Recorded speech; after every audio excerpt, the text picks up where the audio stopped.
Bonjour à tous, j'espère que vous allez tous très bien. Alors aujourd'hui, je vais vous proposer un contenu qui peut sembler de prime abord assez banal.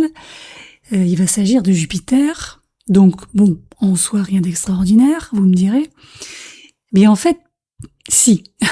Si, parce que justement, comme je vous l'indiquais en titre,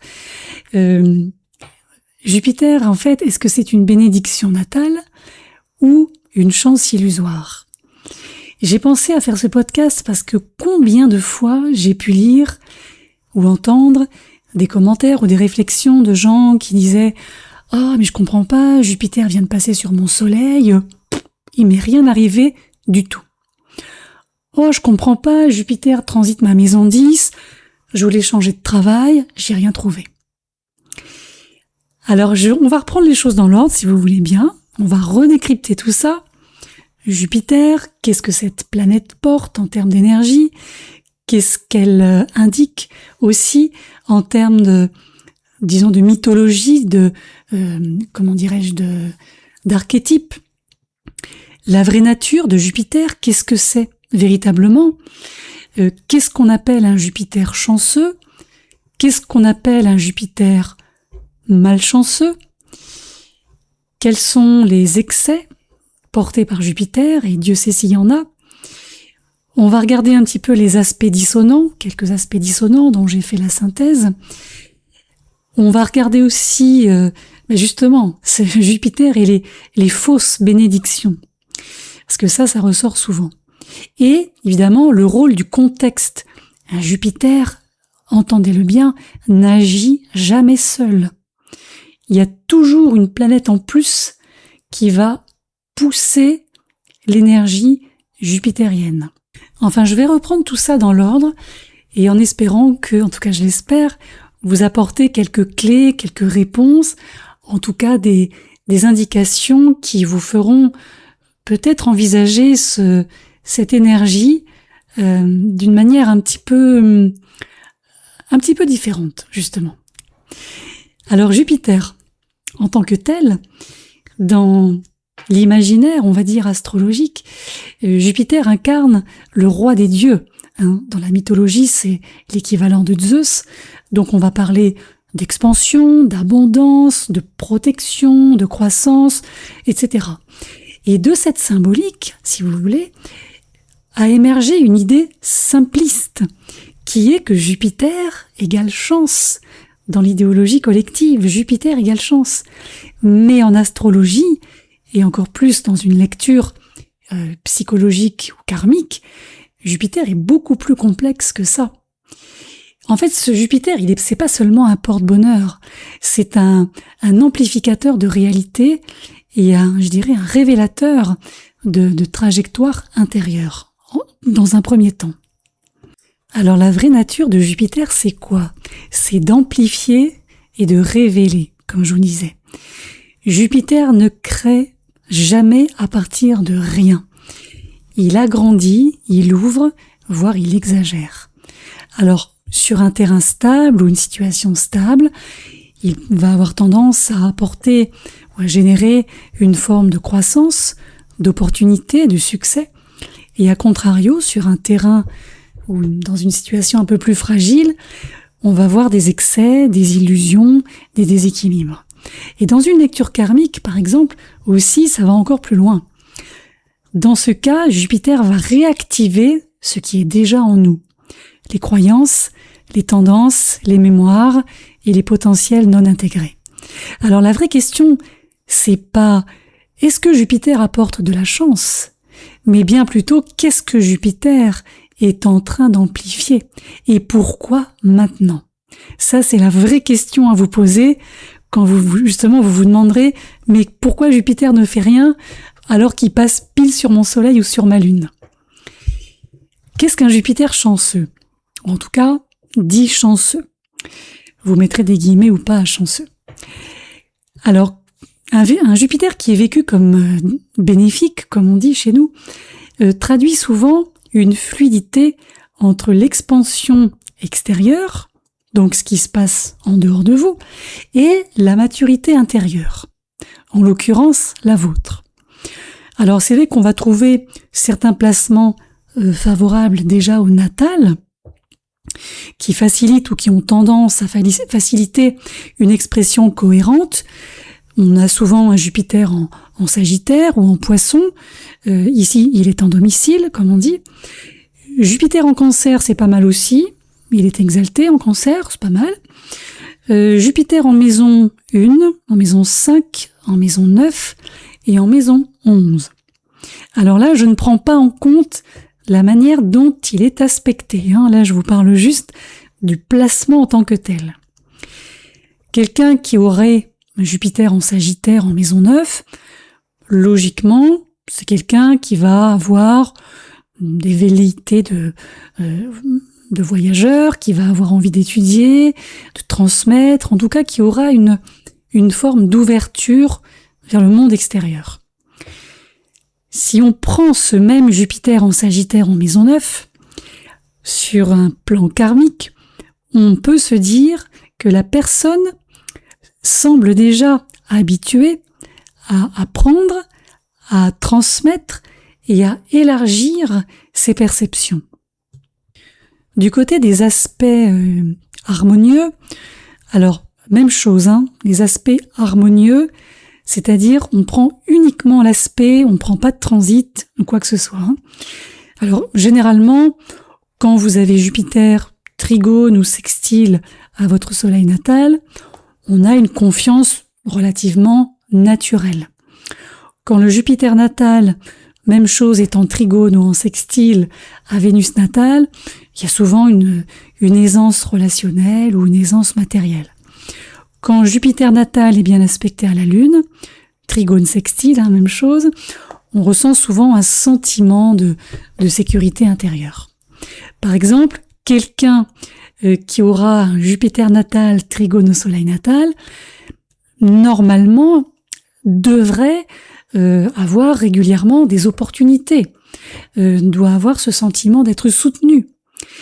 Parce que sur le plan karmique, on a ici un alignement entre l'identité de la personne et l'expansion de celle-ci comme une continuité naturelle, si vous voulez.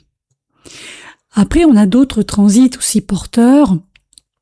Quand vous avez effectivement Jupiter conjoint Soleil, Jupiter conjoint à l'ascendant, donc au degré d'ascendant. Là, souvent, on voit des gens qui ont des facilités en termes de visibilité, quel que soit le domaine, des gens qui ont facilement des nouvelles opportunités aussi, un peu à la manière du trigone. Jupiter en maison 10, quand même qui aide à l'expansion professionnelle, qui aide à la reconnaissance. Alors encore une fois, tout dépend comment ce Jupiter en 10 est aspecté, bien évidemment. Un Jupiter en 10 qui reçoit un carré n'aura pas la même dynamique concrète qu'un Jupiter qui reçoit un trigone, par exemple. Mais ici aussi, la dimension karmique peut intervenir. Pourquoi ? Parce que ces périodes, en termes de transit, ne vont pas créer le succès comme ça va pas tomber du ciel. Là, elles activent en fait ces périodes-là un potentiel qui est prêt à émerger. Vous voyez la nuance ? C'est pour ça que je dis toujours, Jupiter, il faut jamais le prendre presque au pied de la lettre. Il faut, comme je vous l'ai dit, jamais le prendre tout seul, déjà, de manière isolée, mais surtout, il faut essayer d'aller chercher ce qu'il dissimule en dessous, alors que ce soit en karmique ou autre, peu importe. Moi, je fais beaucoup de karmique, donc c'est quelque chose qui me parle, mais il y a beaucoup d'autres moyens d'aller soulever, si je puis dire, le tapis sous lequel se cache Jupiter. Pour finir avec les transits, on a aussi quelques transits un peu ambivalents, ou même des placements, j'ai envie de dire. Les deux se valent, à mon sens, dans tout ce que j'ai pu voir, des placements qui demandent davantage de conscience. Donc il faut conscientiser ces placements ou ces transits et ne pas les considérer comme des acquis. Jupiter en Gémeaux, a priori ça a l'air super. Les idées se multiplient, ça fuse dans tous les sens, mais attention à la dispersion. Quelqu'un qui commence 10 projets, sans en finir un seul, par exemple. Ça peut être un Jupiter en Gémeaux. Jupiter en Vierge. Alors on a l'expansion, oui, dans le détail, mais attention au perfectionnisme excessif. Ça peut être quelqu'un qui a 1, 2, 3 opportunités professionnelles, par exemple, mais qui va se saboter à cause de la suranalyse qu'il va faire en boucle. Jupiter aussi, quand il est en Capricorne, alors transit ou natal, peu importe, ici il est en chute, comme on dit, donc on a souvent des gens qui vivent une croissance assez lente, qui est méritée, donc on peut avoir ici un succès tardif, mais durable. Donc, vous voyez un peu l'ambivalence avec un Jupiter en Capricorne.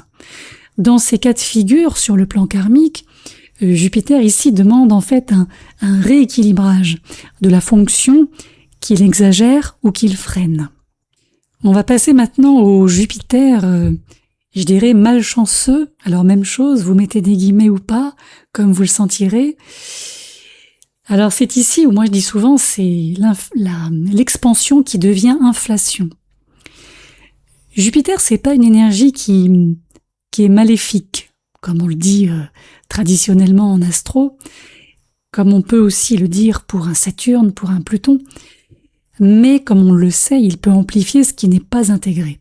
Et c'est là que naît l'impression de malchance. Ah, ça n'a pas marché. Ah, j'ai pas trouvé. Ah, mais je comprends pas. Pourquoi il s'est rien passé? Alors, l'excès avec un E majuscule, c'est la part d'ombre de Jupiter. Dans le mythe, Zeus, c'est aussi un dieu de la démesure. Il faut pas l'oublier. Pouvoir, désir, débordement. Sur le plan astrologique, ça se manifeste ou ça peut se manifester par une surestimation de soi, un ego qui déborde, des prises de risques excessives, des incapacités à se limiter. Par exemple, quelqu'un qui a un Jupiter carré à Mars, il y aura une impulsivité qui va être amplifiée, qui peut créer des conflits, voire des accidents. Ici, la lecture karmique, elle est simple, c'est l'apprentissage de la mesure face à une tendance à vouloir en prendre trop. Au niveau des aspects dissonants, alors c'est pareil, je vous fais un tri parce que sinon on va y passer des heures. Les aspects dissonants que je considère comme importants parce qu'ils ont tendance à créer une distorsion du sens. C'est Jupiter en carré à Neptune. Là, on va droit dans le mur des illusions et des croyances irréalistes.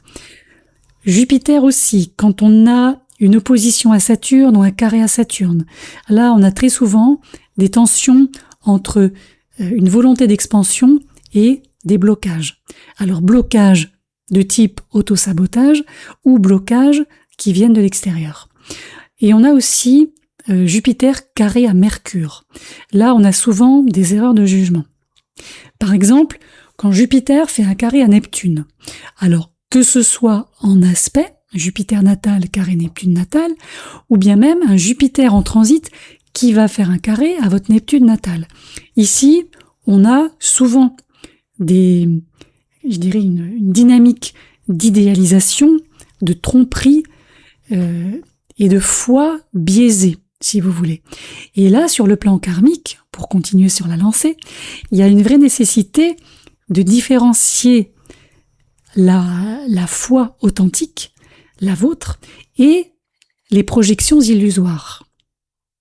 On a également les transits que moi j'appelle les transits amplificateurs de crise. Parce que même Jupiter peut accompagner des périodes difficiles. Par exemple, Jupiter transite maison 8, mais avec des aspects tendus, de type opposition ou carré. Là, on peut voir par exemple des dettes qui vont s'amplifier, des crises financières, personnelles, et une gestion tout sauf bénéfique. Par exemple, vous avez un Jupiter qui forme un carré à votre soleil natal. Des opportunités, il peut y en avoir, mais attention à ce qu'elles ne soient pas mal évaluées. sous-évaluer ou surévaluer. Parce que là, on a droit à l'échec par excès d'optimisme. La lecture karmique qu'on peut en faire ici, c'est que ce qui est évité ou mal géré va devenir visible, parce qu'en général, inévitable. Et c'est là où je vais en arriver aux fausses bénédictions de Jupiter. Parce que Jupiter peut donner, il n'y a pas de souci, il donne, mais pas toujours ce que l'on croit ou ce que l'on veut. Par exemple, Jupiter vous apporte une promotion, très bien, mais il peut apporter aussi dans son panier son lot de surcharge et de perte de sens de ce que vous faites. Même chose avec une relation. Jupiter vous apporte une relation a priori idéale, tout a l'air d'aller bien, et en réalité derrière, qu'est-ce qui se cache? Une dépendance affective. Même chose également, Jupiter vous apporte un gain financier, quelle que soit la nature de ce gain, quelle que soit l'origine de ce gain. Donc tout est bien, tout est parfait, vous êtes content, mais derrière, qu'est-ce qui va se passer? Eh bien tout simplement, il va falloir faire attention à la manière dont vous allez le gérer, parce que vous n'êtes pas à l'abri d'une gestion, là aussi, en excès. Beaucoup de dépenses, mauvaise gestion, etc. Et là, Jupiter agit comme un accélérateur de prise de conscience. C'est-à-dire que ce qui est reçu va révéler ce qui n'est pas encore maîtrisé. Et ça, on n'y pense pas souvent.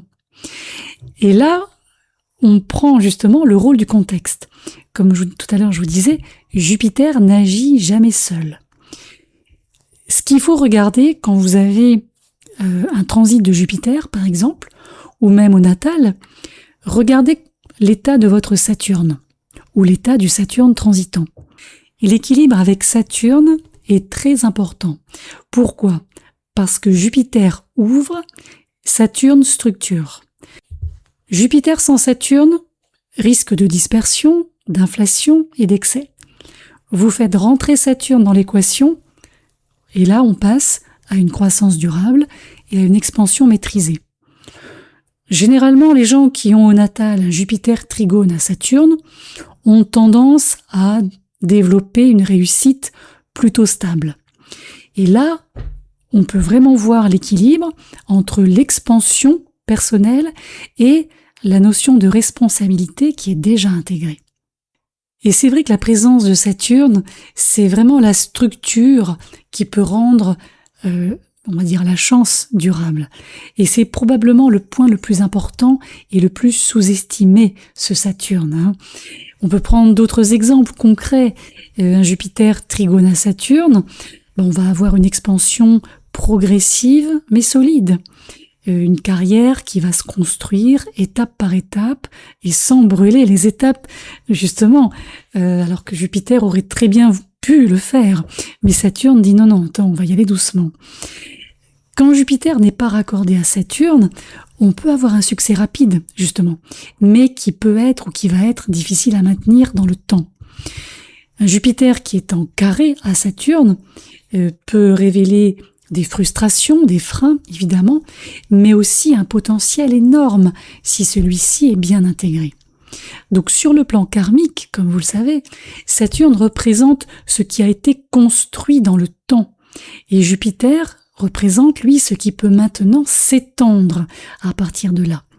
Et si la structure interne de Saturne est insuffisante, Jupiter va la mettre en crise pour que l'intégration puisse se faire. Regardez aussi l'état global de la carte du ciel. Un Jupiter qui est fort dans un thème, je dirais, fragile ou instable, peut amplifier le chaos. Un Jupiter qui est modéré dans un thème plutôt structuré va générer une croissance solide. Mais surtout, rappelez-vous que Jupiter ne corrige pas. Contrairement à d'autres, il agrandit ce qui est déjà présent, ce qui est déjà existant. Et c'est là où peut se poser une question intéressante qui est la suivante. C'est deux personnes différentes, qui ne se connaissent pas, qui ont le même placement natal de Jupiter avec les mêmes aspects, ou qui vont vivre le même transit de Jupiter dans la même maison au même moment, l'une va vivre la chance, l'autre va subir des excès, voire la chute. Pourquoi ? Parce que là, il va être question de la capacité de chacune à canaliser l'expansion, à poser des limites et à donner du sens à ce qui arrive. Et c'est là où Jupiter teste la relation que chacune des deux personnes entretient avec la notion d'abondance. Et vous voyez à quel point il est tout à fait possible que deux personnes avec le même thème ou le même transit peuvent vivre des réalités totalement opposées. C'est vraiment cette capacité à gérer l'expansion. On peut prendre un autre exemple, un transit de Jupiter en maison 2. La personne A, elle va augmenter ses revenus, elle va investir, elle va structurer. La personne B, elle va augmenter ses revenus aussi, mais elle va dépenser davantage du coup. Donc, même transit pour un résultat opposé. Les autres manifestations aussi de je dirais, cette capacité à intégrer ce qui doit l'être, c'est avec Jupiter d'être prudent et de savoir dire non face à une opportunité trop grande. Alors trop grande, j'entends au sens, quand vous savez que vous n'avez pas les épaules pour la porter, ne la prenez pas. Une opportunité trop grande, c'est aussi une opportunité, par exemple, trop belle pour être vraie. Vous voyez comme on dit. Faites attention de ne pas confondre enthousiasme et réalité, donc vérité. Et pensez aussi à accepter ce plus que peut offrir Jupiter, mais sans jamais perdre l'équilibre sur lequel vous êtes déjà installé. En fait, derrière ça, la vraie question, c'est est-ce que je suis capable de contenir ce que je demande ? C'est un peu comme l'enfant qui va réclamer des bonbons ou du gâteau parce que vu de l'extérieur, ça il est beau, ça a l'air bon, ça déborde de glace, de chocolat, donc il va vouloir manger une part, 2 parts, 3 parts, et arrivera un moment où il pourra plus rien avaler, ce garçon. Vous voyez, c'est un petit peu le même principe là. Donc en fait, vous voyez que dire que Jupiter apporte la chance, c'est vraiment simplifier la chose. En réalité, Jupiter peut devenir bénéfique sous certaines conditions précises qui relèvent autant de la structure du thème natal que du niveau de conscience de la personne. Alors, on peut identifier 4 piliers. Si on devait résumer un peu tout ça, on a déjà l'intégration de Jupiter dans le thème via la qualité des aspects. Jupiter ne fonctionne jamais tout seul, je me répète, il est modulé par les aspects qu'il forme et qui déterminent la façon, je dirais, dont son expansion va s'exprimer. Un Jupiter qui est bien intégré, c'est pas forcément un Jupiter fort, c'est un Jupiter qui est cohérent avec le reste du thème. On va reprendre le cas d'un Jupiter dit harmonieux. Jupiter trigone Soleil. Là, on a l'expansion qui soutient l'identité, le Soleil. On a une personne qui sait naturellement saisir les opportunités. Même chose pour un Jupiter qui serait, sextile Mercure. Là, on a à la fois la vision de Jupiter qui s'allie à l'intelligence concrète de Mercure. Et là, on a les idées qui deviennent réalisables, qui deviennent concrètes. Là, en fait, la chance, entre guillemets, vient du fait que les différentes fonctions psychiques coopèrent. Dans le cas d'un Jupiter dissonant, on reprend l'exemple de Jupiter opposé à Saturne, par exemple. Là, on a l'expansion de Jupiter qui va être freinée ou mal rythmée par Saturne. Un Jupiter carré Mars. On a l'élan de Jupiter qui va devenir précipitation.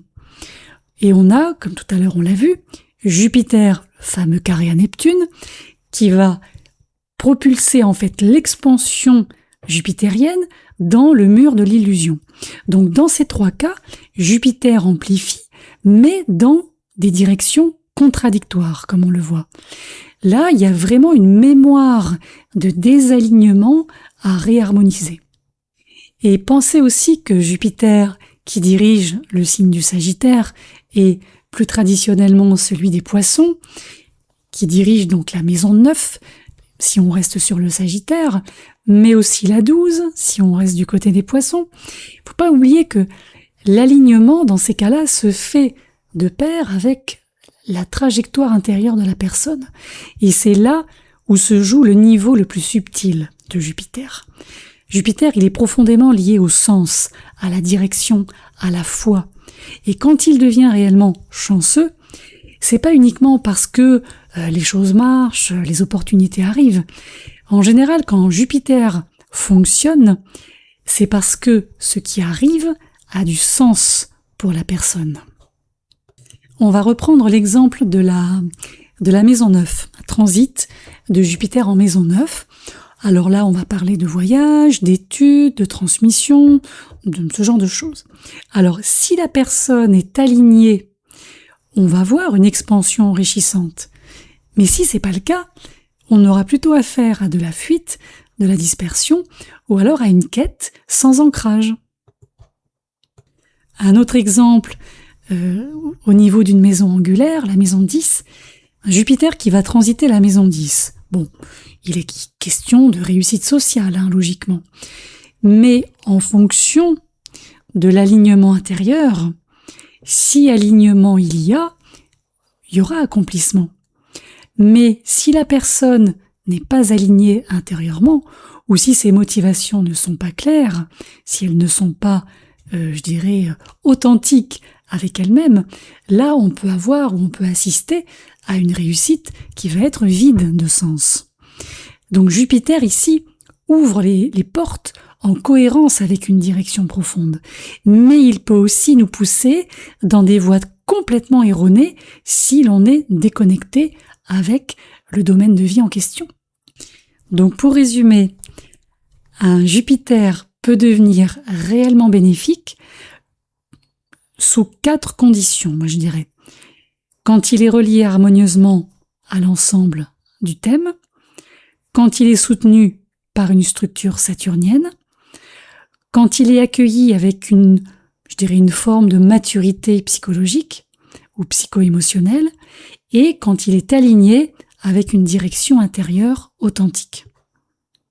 Et pour conclure ce podcast, moi je dirais que en réalité, réduire Jupiter à la chance, c'est passer à côté de sa véritable nature. Parce que Jupiter ou Zeus, c'est pas seulement celui qui donne, on l'a vu, c'est celui qui agrandit, qui ouvre et qui révèle. Et dans ce mouvement d'expansion, malheureusement, il ne fait pas de tri. Il amplifie autant nos élans justes que nos excès, autant notre foi que nos illusions. Et c'est pourquoi il y a certaines périodes dites jupitériennes qui ressemblent à des bénédictions, oui. Il y en a d'autres qui vont ressembler à des débordements, voire à des chutes, comme tout à l'heure je l'ai évoqué. Mais dans une lecture plus approfondie, karmique ou psycho-astrologique, il n'y a pas de contradiction, il y a une logique. Encore une fois, Jupiter ne nous donne pas ce que nous voulons. Il va nous donner ou nous apporter plus de ce que nous sommes déjà. C'est un peu comme un moi puissance 2. Et ce plus va agir comme un révélateur. Révélateur de votre capacité à recevoir, révélateur de votre rapport à l'abondance et révélateur de votre alignement intérieur. Et n'oubliez pas que recevoir sans structure, c'est se disperser. Recevoir sans conscience, c'est se perdre. Recevoir sans alignement, c'est s'éloigner de soi-même. Et c'est ici que notre Saturne, il va rentrer en jeu. Non pas pour limiter forcément Jupiter, mais pour lui donner une forme, une tenue, une structure, une durée. Alors peut-être que la vraie question à vous poser les prochaines fois que vous vous la poserez, c'est pas est-ce que Jupiter va me porter chance, mais plutôt si la vie m'apporte plus d'opportunités, plus de visibilité, plus d'intensité. Est-ce que je suis prêt à en faire quelque chose de juste, de stable et de conscient? Parce que si cette réponse c'est oui, alors là vous allez avoir un Jupiter qui va cesser d'être aléatoire. Il va devenir un allié. Pas parce qu'il protégera de tout, c'est pas ça, mais parce qu'il va accompagner une expansion qui aura du sens. Voilà pour cette courte synthèse sur Jupiter. J'espère qu'elle aura trouvé une certaine résonance, parce que c'est vrai qu'encore une fois, on le sait, Jupiter, c'est pas qu'il a une mauvaise presse, parce que la mauvaise presse ce serait plutôt associé à Pluton ou à Saturne, par exemple, mais c'est qu'il est souvent mal compris, ou disons qu'il est biaisé dans sa compréhension. Et j'avais vraiment envie de vous en parler pour remettre un peu tout ça en place et justement refaire aussi le lien avec cette corrélation mythologique qui montre bien qu'effectivement, quand on passe de l'un à l'autre, on a exactement les mêmes paramètres. Sur ce, je vous souhaite une bonne réflexion et puis on se retrouve très vite pour un autre sujet.